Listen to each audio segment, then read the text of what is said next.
There are times in history when the world seems to wake up, when the past whispers and the future roars. One of those times was the Italian Renaissance. The fall of Rome in 476 AD left Europe shattered. For centuries, the continent was a patchwork of kingdoms, warlords, and fear.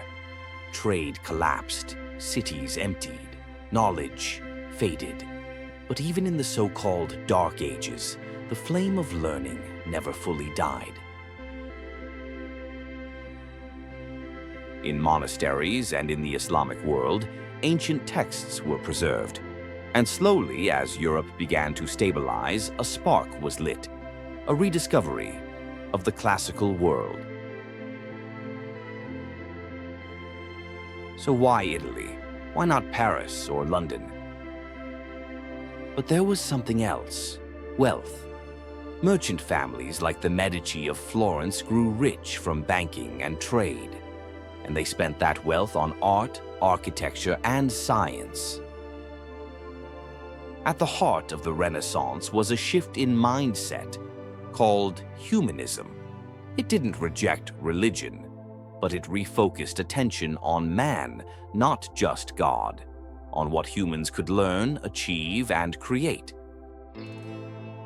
Humanists believed that by studying the classics, Greek and Roman works, society could be improved. Education became a path to virtue and power. Medieval art was symbolic, flat, spiritual, otherworldly. But Renaissance artists wanted realism, depth, emotion. They studied anatomy, experimented with light, and rediscovered perspective. Masaccio painted depth. Donatello revived sculpture. Botticelli imagined myth. Then came the giants. Leonardo da Vinci, the original Renaissance man. Painter, scientist, inventor. His notebooks are filled with machines, dissections, and visions of flight. Michelangelo, sculptor of gods. His David is strength in marble. His ceiling, a divine epic in color. Raphael brought harmony and grace. The Renaissance had found its artistic voice. The Renaissance also reached the skies in stone. Brunelleschi, once a goldsmith, built the largest dome in Europe without Gothic supports. Inspired by Rome, driven by math, it symbolized a new age of engineering and beauty. As artists studied nature, so did scientists. Leonardo dissected corpses. Copernicus questioned the heavens.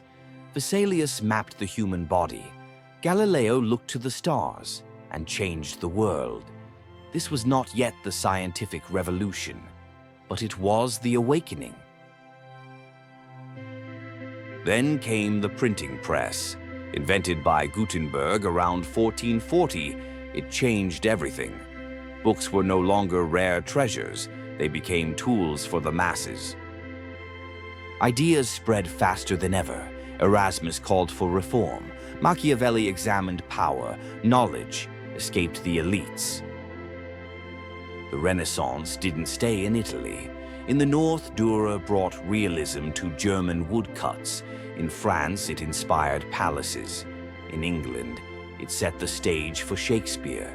And from this explosion of learning came challenge to the church, to tradition, to authority. The Reformation would follow, fueled by Renaissance fire. The Renaissance didn't just give us paintings and palaces, it changed how we think. It reintroduced the idea that humans are capable, curious, and creative. That knowledge matters, that beauty matters. From the domes of Florence to the verses of Dante, its legacy lives on in our art, science, cities, and spirit. In the heart of Italy, 5 centuries ago, the world remembered how to dream. And in that dream, Europe was reborn. Don't forget to like, subscribe, and share if you enjoyed the journey. More history deep dives coming soon.